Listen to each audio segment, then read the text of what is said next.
Michigan Secretary of State Jocelyn Benson had some strong words this week about Trump's pardons for January 6 rioters. In a statement, she wrote, "No matter our politics, we should all be able to agree that the tragedy at our U.S. Capitol on January 6 is to be condemned, and those who broke the law should be held accountable." Now, for Benson, this goes beyond politics. It's actually deeply personal. A few weeks before January 6th, she and her 4-year-old son were putting up Christmas decorations when dozens of armed protesters showed up outside her home shouting, "Stop the steal."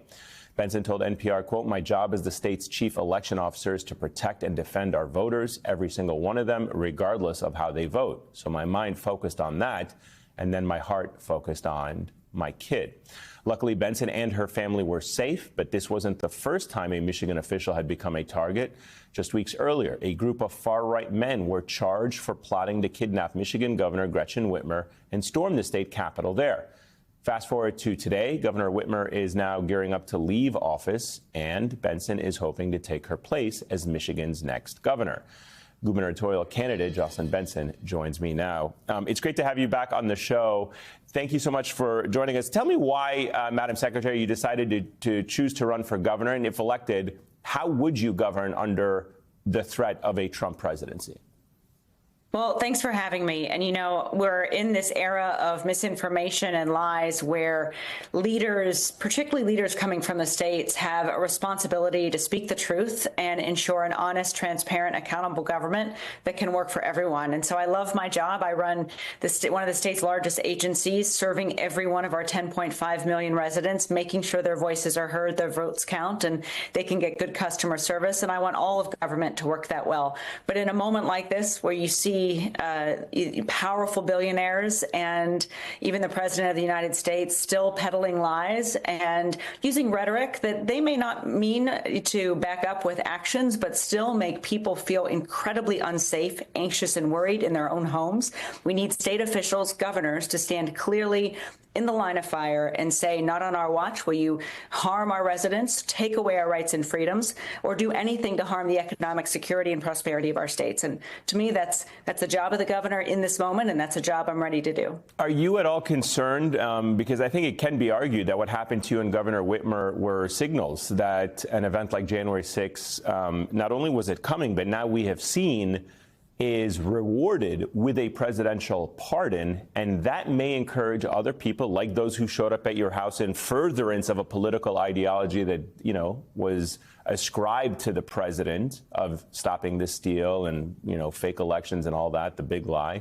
Do you think that pardons like those that we just saw are going to create, unfortunately, more threats against public officials like yourself? Yes, they will, undoubtedly. I mean, the pardoning was such a stunningly callous disregard for law and order.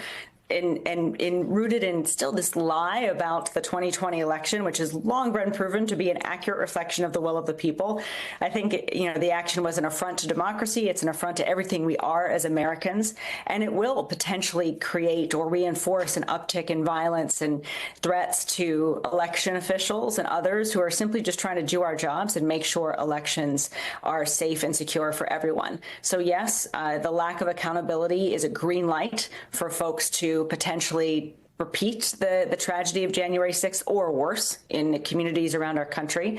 But folks like me and others are going to not stand for it. I don't care how powerful or how much money someone has. When you come for the voice and the votes of our citizens, I will stand in the way every day proudly, because that is what our democracy requires. Let me ask you more broadly speaking about the kind of election cycles that we find ourselves in. I mean, we're still doing the post-mortem of this last presidential cycle, and yet here you are already announcing that you're running, for a very important position in the state of Michigan. Are we just constantly in a state, our country and offices constantly in a state of running in elections? Is that because we need to raise insurmountable amounts of money to run, and that makes it that you're always out there campaigning? As soon as one election is over, you're ready to start thinking about the next one? I mean, why did you decide to announce now, maybe is what I'm asking. Well, a couple of things. First, the events of this week, starting on Monday with President Trump taking the oath of office and ascending to the presidency again, really did send a message, I think, to residents in many states across the nation. And it's one that caused a lot of people a great deal of fear and anxiety and uncertainty over what the years ahead will look like. But I know in Michigan, after the 2016 election, what we did next was elect the women of Michigan, a trio of women, myself, Gretchen Whitmer, and Dana Nessel, and we have stood steadfast to expand and protect reproductive freedoms and make sure democracy prevailed while also cutting costs and making the economy work well for everyone. So in my view, 2024 does not determine what the next few years mean for our state or for our country. What determines that is what we all do next. What I'm doing next is running for governor of Michigan because I believe that government should work for everyone and should protect everyone and keep folks safe. And I think all of us can think about right now what we're going to do next in this moment to protect and defend our rights and freedoms as Americans, because that's what it's going to take to protect all of those rights and freedoms in the years ahead.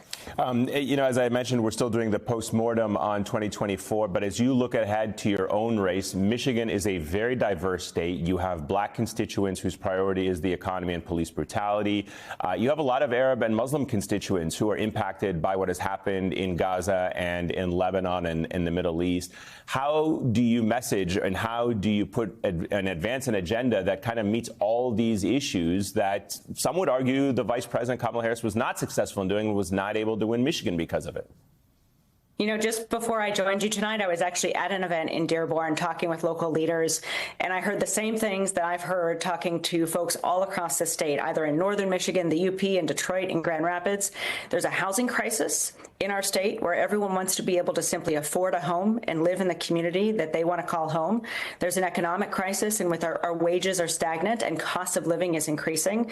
No matter where anyone lives in the state or who they love or who they worship, those economic issues cut deep. And that's what we need, I believe, from a governor, from a leader, and from government in total to make sure we have the backs of everyone in the state, that everyone feels safe, that you have an economy that works for you, that we're working to save people time, cut costs, and make sure people can afford to live in the communities they want to live in. So that'll be my job as governor. That's my commitment to every resident of the state, no matter who even they voted for, Democrats, Republicans, and independents. We're all in this together, and we can build a government and an economy that works for everyone.